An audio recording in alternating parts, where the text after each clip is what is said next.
ప్రభుత్వం వచ్చినప్పటి నుంచి స్పోర్ట్స్కి ప్రత్యేక ప్రాధాన్యత ఇవ్వాలనే ఆలోచన చేస్తూ వివిధ సందర్భాలలో నేను ప్రస్తావించడం కూడా జరిగింది అధ్యక్ష. గతంలో ఉమ్మడి రాష్ట్రంలో గచ్చిబౌలి ప్రాంతంలో ఆఫ్రో ఏషియన్ గేమ్స్ వివిధ రకాల క్రీడల్ని నిర్వహించి మంచి స్టేడియంలను ఆ రోజు మనం నిర్మించుకున్నాం. తర్వాత వివిధ కారణాల చేత మన దగ్గర స్పోర్ట్స్ కానీ గేమ్స్ కానీ కొంత నిర్లక్ష్యానికి గురై పెద్దగా పట్టించుకోలే. కాకపోతే ఆ రోజు పుల్లెల గోపీచంద్ గారికి అకాడమీ కోసం కేటాయించిన ల్యాండ్ కానీ వాళ్ళు ఇచ్చిన ట్రైనింగ్ల వల్ల మన దగ్గర చాలామంది క్రీడాకారులు తయారవ్వడానికి ఉపయోగపడ్డది. ఒక ప్రైవేట్ ప్లేయర్ లేకపోతే ప్రైవేట్ వాళ్ళు ఏర్పాటు చేసిన దాంట్లోనే ఆ విధంగా ఉంటే ప్రభుత్వం వైపు నుంచి సహకారం ఉంటే ఇంకా అద్భుతంగా రాణించడానికి అవకాశం ఉంటుంది. అందుకే రాష్ట్ర ప్రభుత్వం స్పష్టంగా ఈసారి బడ్జెట్లో గతంలో ఎన్నడూ లేని విధంగా 361 కోట్ల రూపాయలు స్పోర్ట్స్ కోసము మనం కేటాయించడం జరిగింది. ఇదే కాకుండా ఈరోజు క్రీడాకారులను అంటే ప్రభుత్వ ఉద్యోగము లేకపోతే ఉద్యోగ భద్రత కోసం పెద్ద పెద్ద చదువులు చదవాలని తల్లిదండ్రులు ఏదైతే తాపత్రయపడుతుర్రో పిల్లల్ని పూర్తిగా పుస్తకాలకే అంకితం చేసి అసలు వాళ్ళకి ఎలాంటి క్రీడా అవకాశాలే లేకుంటే తల్లిదండ్రులు పిల్లల మీద ఒత్తిడి తీసుకొచ్చి చదువుకునే విధంగా ఒత్తిడి చేస్తున్నారో ఆటలలో కూడా రాణిస్తే ఉద్యోగాలు వస్తాయి, ఉపాధి వస్తుంది, ఆ కుటుంబానికి గౌరవం పెరుగుతుంది. ఈ విషయం ప్రపంచానికి తెలవడం కోసమే ఈరోజు నిఖత్ జరీన్కి ఆర్థిక సాయం అందించినాం. జూబ్లీహిల్స్ బంజారాహిల్స్ ప్రాంతంలో ఇల్లు కట్టుకోవడానికి 600 గజాల ప్లాట్ ఇచ్చినాం. అదేవిధంగా సిరాజ్కు కూడా మనం ప్రభుత్వ ఉద్యోగం గ్రూప్ 1 అతని ఎడ్యుకేషన్ క్వాలిఫికేషన్ లేకపోయినా ఎగ్జామ్షన్ ఇచ్చి నేను పదే చెప్పిన చదువు కంటే కూడా క్రీడలలో రాణిస్తే తప్పకుండా ఉద్యోగ భద్రత ఉంటుందని. ఇంటర్మీడియట్ పాస్ అయిన సిరాజ్కు మనం ఇస్తున్న గ్రూప్ 1 జాబ్కి యాక్చువల్గా డిగ్రీ క్వాలిఫై అయి ఉండాలి. మనం ఆ ఎడ్యుకేషన్ కూడా ఎగ్జామ్షన్ ఇచ్చి మరి మనం సిరాజ్కి ప్రభుత్వ ఉద్యోగం ఇవ్వడం జరిగింది అధ్యక్ష. నిఖత్ జరీన్ గ్రాడ్యుయేట్ కాబట్టి వారికి కూడా మనము గ్రూప్ 1 డిఎస్పి కార్డర్ పోస్ట్ ఇవ్వడం జరిగింది. ఈరోజు నేను తమ ద్వారా తెలంగాణ రాష్ట్రంలో కంప్లీట్గా స్పోర్ట్స్ పాలసీని తీసుకురాదలుచుకున్నాము. వివిధ రాష్ట్రాలల్లో మేము వాటిని స్టడీ చేసి వాటికి సంబంధించిన సమాచారాన్ని కూడా సేకరించినాము. అత్యధికంగా క్రీడాకారులకు ప్రోత్సాహకాలు ఇస్తున్నది హర్యానా రాష్ట్రము. అంటే అర్జున్ అవార్డీస్ కానీ ఇతర ఏ అవార్డీస్ అయినా ఇతర మెడల్స్ ఏం తీసుకొచ్చినా ఆటోమేటిక్గా వాళ్ళకి సహాయం అందించే విధంగా ఒక పాలసీ ఉన్నది.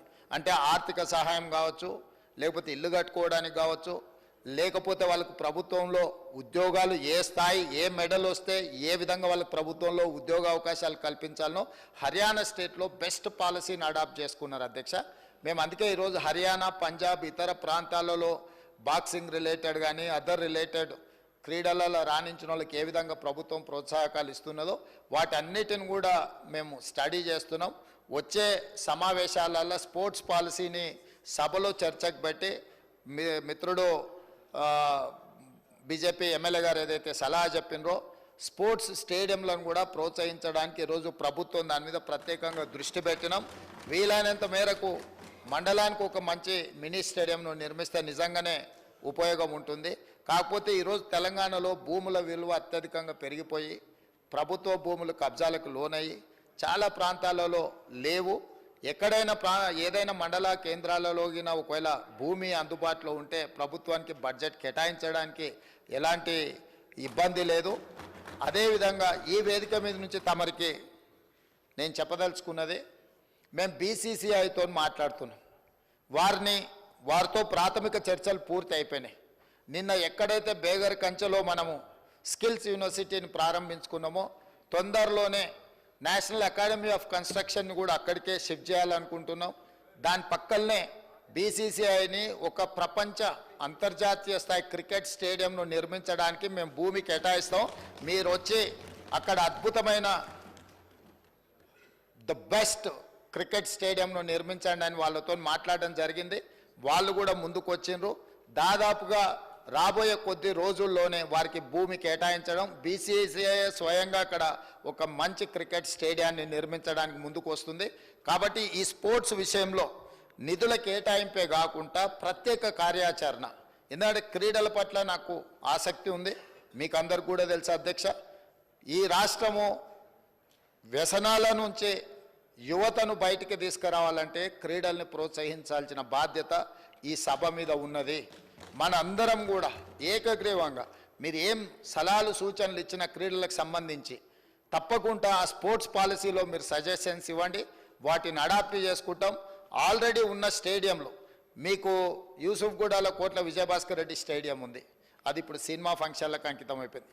గచ్చిబౌలిలో ఉన్న స్టేడియంలో పెళ్లిళ్లకు పేరాంటాలకు పోతున్నాయి. సరూర్ నగర్లో కట్టిన అద్భుతమైన స్టేడియం ఆనాడు కాంగ్రెస్ పార్టీ ఉన్నప్పుడు ఈరోజు రాజకీయ పార్టీ సభలకు సమావేశాలకు ఉపయోగిస్తున్నారు. హైదరాబాదు నగరంలో ఇప్పుడు ఎల్బీ స్టేడియంలో కూడా మనం క్రీడలు తగ్గినాయి, రాజకీయ కార్యక్రమాలు పెరిగినాయి. సో ఒక గతంలో గత ప్రభుత్వాలు ఒక స్పోర్ట్స్ పట్ల ఒక ఎకో సిస్టమ్ ఏదైతే డెవలప్ చేసినరో ఆ ఎకో సిస్టమ్ అంతా కూడా ఇప్పుడు దెబ్బతింటున్నది. కాబట్టి వీటన్నిటి మీద కూడా ప్రత్యేక కార్యాచరణ తీసుకురావాల్సిన అవసరం ఉంది. వాటన్నిటిని కూడా మనం అప్గ్రేడ్ చేసుకొని కొత్తగా విద్యార్థులకు క్రీడల పట్ల ఆసక్తిని పెంచాల్సిన బాధ్యత ప్రభుత్వం మీద ఉన్నది. ప్రభుత్వం బాధ్యత తీసుకోవాలనుకుంటుంది. కాబట్టి మీరందరూ కూడా సహకరించి ముందుకు వచ్చి ఈ కార్యక్రమాలలో ప్రభుత్వానికి సహకరిస్తే తప్పకుండా అద్భుతమైన క్రీడలకు సంబంధించిన విధి విధానాలను పూర్తి చేసుకుంటాం. తెలంగాణ రాష్ట్రం నుంచి ప్రపంచంలో ఏ క్రీడలు జరిగినా కూడా తెలంగాణలో శిక్షణ పొందిన వాళ్ళు మెడల్స్ తీసుకొచ్చే విధంగా వాళ్లకు శిక్షణ ఇవ్వాలని మేము అనుకుంటున్నాం. మీ మద్దతు